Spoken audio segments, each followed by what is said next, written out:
Yo les amis, j'espère que vous allez bien. C'est Voice de Agen Art pour vous présenter une nouvelle vidéo.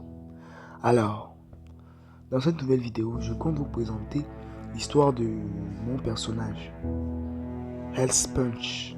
Le personnage ayant connu le plus d'obstacles dans son parcours.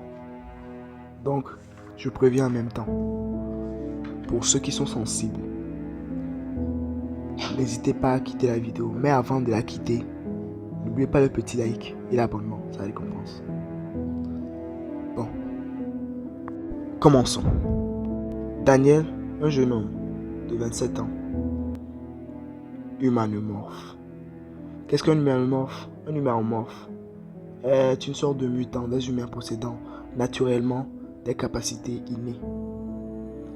Donc, Daniel est l'un d'entre eux. Il est plutôt un homme pacifiste, ne voulant pas de problème et n'utilisant pas trop ses pouvoirs. Il possédait une force surhumaine accrue grâce à ses pouvoirs d'humanomorphe et des mains capables de réfléchir la lumière. Oui, je sais, ça sert à rien. Au premier abord, bien sûr, mais ça le sera utile après. Vu que grâce à ses pouvoirs, ou plutôt grâce à ses mains réfléchissantes, il se sauvera la vie plusieurs fois.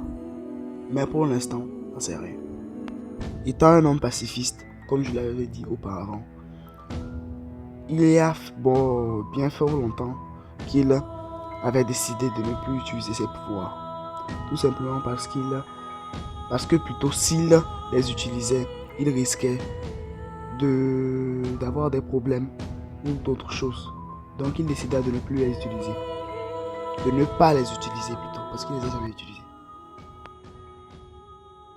Jusqu'au jour où il sauvera un jeune garçon lors d'un effondrement d'immeuble. Il encaissera la pierre et subira avec son corps, tout en protégeant le jeune garçon. En revenant chez lui, il repensera au remerciement du jeune garçon. Vu que pour lui, il avait sauvé une personne et pour cet enfant, il était un héros. Et il se demanda pourquoi ne pas utiliser ses pouvoirs, vu que au même moment, d'autres n'avaient pas réussi à survivre à ce genre d'accident.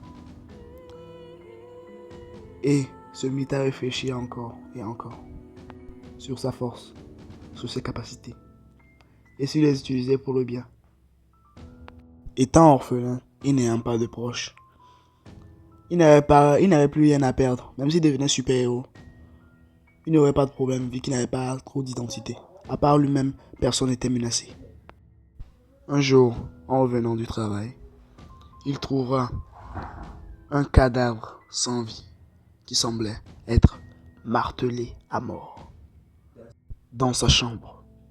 Se rapprochant pour voir de qui s'agissait-il, il fut horrifié de voir que c'était le jeune homme qu'il avait sauvé, le jeune garçon plutôt qu'il avait sauvé, qui était visiblement venu lui rendre visite et s'était fait mystérieusement tuer. Horrifié par la scène et pétrifié par la peur,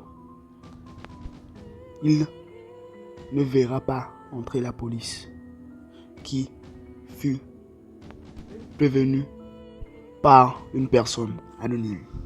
Ne voulant pas se débattre, il se fera maîtriser par la police, tout simplement parce que pour lui, s'il se débattait, c'était comme assumer le fait que c'était lui qui avait tué l'enfant. Donc accusé à tort, il tentera en vain de se justifier, sans réussite, et finira emprisonné et avec une peine capitale. Et c'est déjà la fin de la première partie. N'oubliez pas le like, l'abonnement et vos avis en commentaire. C'était Voice de AGN Art. Ça m'aiderait beaucoup, tout simplement parce que je vise les 300 abonnés. C'est plutôt faible comme nombre d'abonnés, mais je viens à peine de commencer. Donc, je vous prie de m'aider à atteindre les 300 et voire même les 500 abonnés.